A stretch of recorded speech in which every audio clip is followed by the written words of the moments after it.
Good morning, BookTube. Here I sit on a Tuesday morning. It is April the 4th, 2017 at 7:50 in the morning here in West Michigan. I'm sitting here writing in my diary. Waking up to outside this morning, it's dark. It rained all night. It's cold. It's supposed to snow this week. It's hard to imagine it's springtime when the weather is so dreary. But as I've said, here in West Michigan, it doesn't get spring-like until the end of May, and then it's summer. So I'm sitting here writing in my diary. I'm on page 305 in my 2017 diary. I consider my diaries just one huge book. It's my life. I was thinking about that when I was talking about the novel The Nix by Nathan Hill. One thing that bothers me about it is that it doesn't have a flow to it.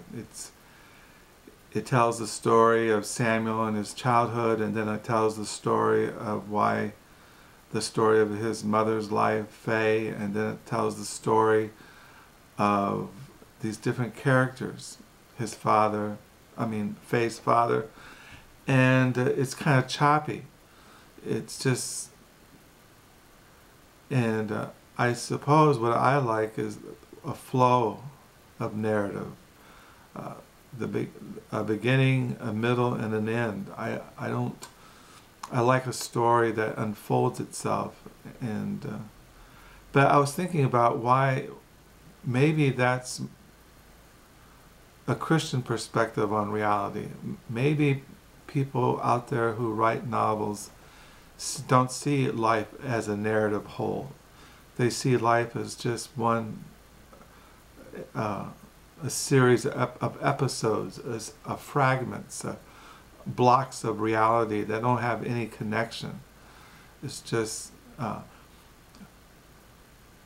because I think about some of the novels that are modern, postmodern novels, or maybe just writers in general, that they don't have a sense that reality has a wholeness to it or a unity to it, that everything is just disjointed.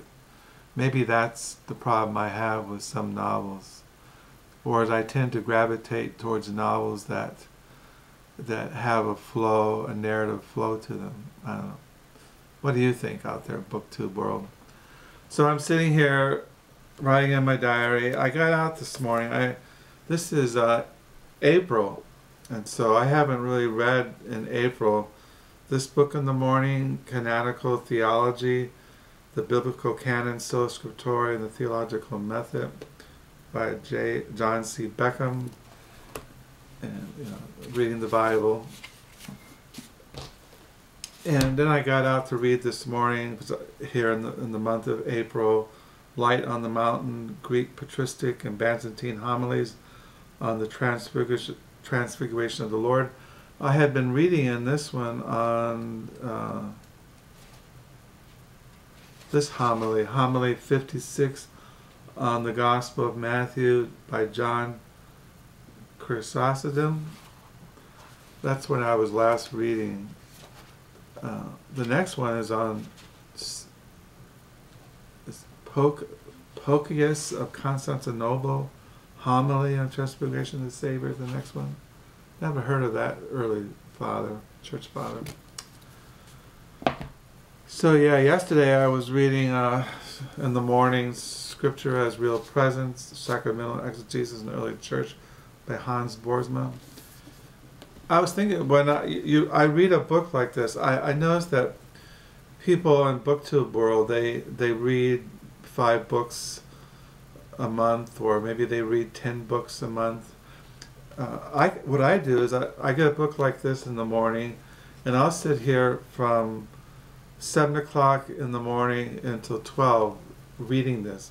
And I'll just read a couple of pages, because what I do, I'll read this and I'll sit here and I'll write in my diary for a while, and then I'll get a cup of coffee, and then I'll watch the birds for a while, and then I'll go on the computer for a while, and then I'll come back and I'll read the Canonical Theology, and then I'll write some more in my diary, and then I'll read some Light on the Mountain, and I'll sit here and I'll think about it and look up some scripture in the Bible, and I'll read that, and then I'll sit here and I'll think and meditate and ponder, and before you know it, it's 12 o'clock, 1 o'clock in the afternoon.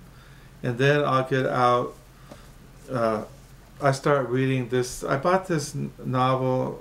It's I keep coming across it on the internet in the book world.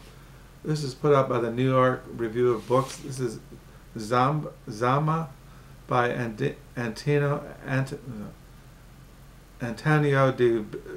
de Bento, translated by Esther Allen. And I read a little bit of this in the afternoon lately, and then I've been reading in the afternoon Man's Better Angels, Romantic Reformers, and the Coming of the Civil War. Usually I read this in the late afternoons and early evenings. I'll read this in the afternoons.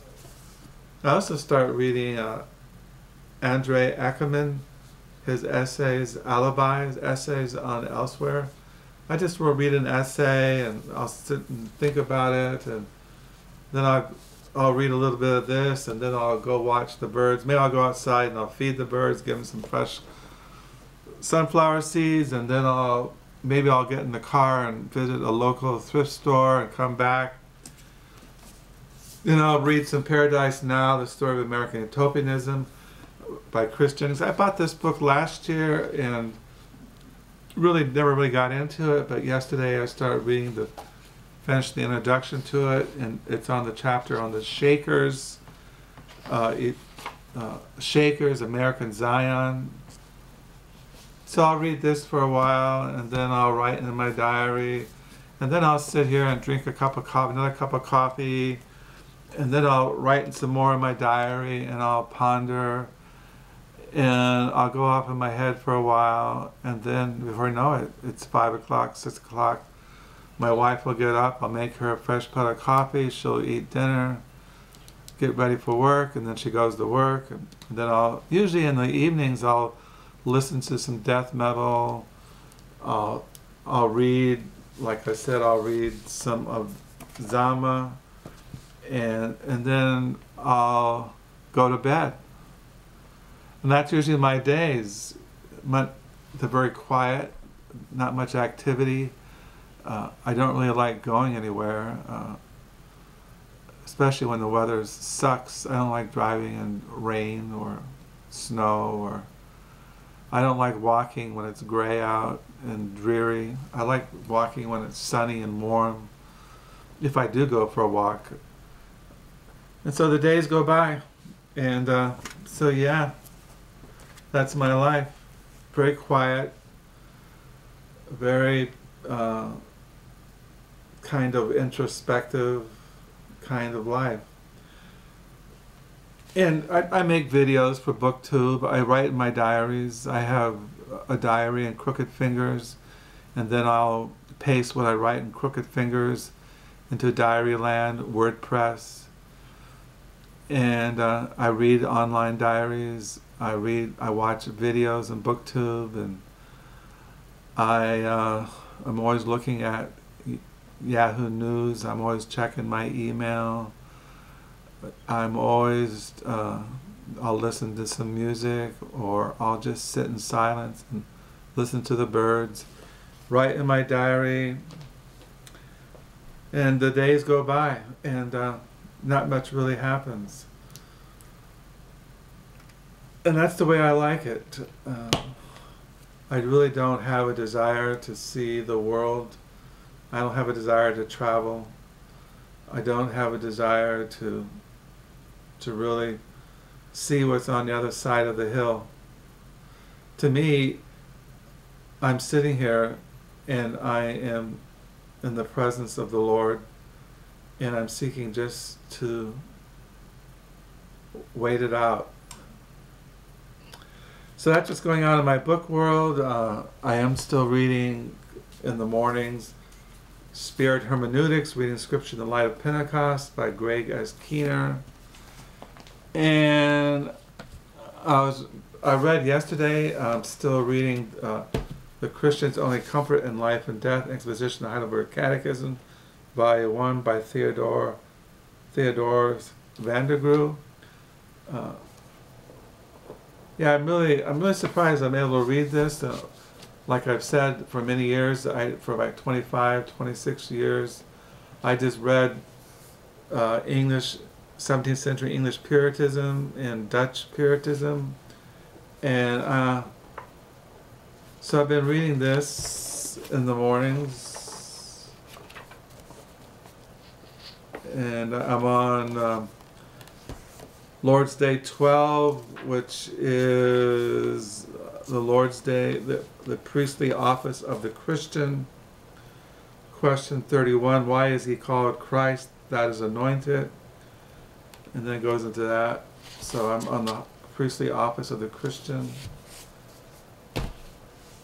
So yeah, like in the mornings I'll read this, and I'll read it, and I'll meditate, and I'll look up Scripture, and I'll ponder it, and I'll write some thoughts down in my diary. And before you know it, it's 12 o'clock, 1 o'clock in the afternoons, and the days go by silently. So yeah, that's what's going on in my book world. I'm hoping you're having a good week. Thank you for the subscribers. Some come and go. I thank you for those who do stay, and feel free to comment, ask questions, tell me what's on your mind, what you're reading. Until next time, bye.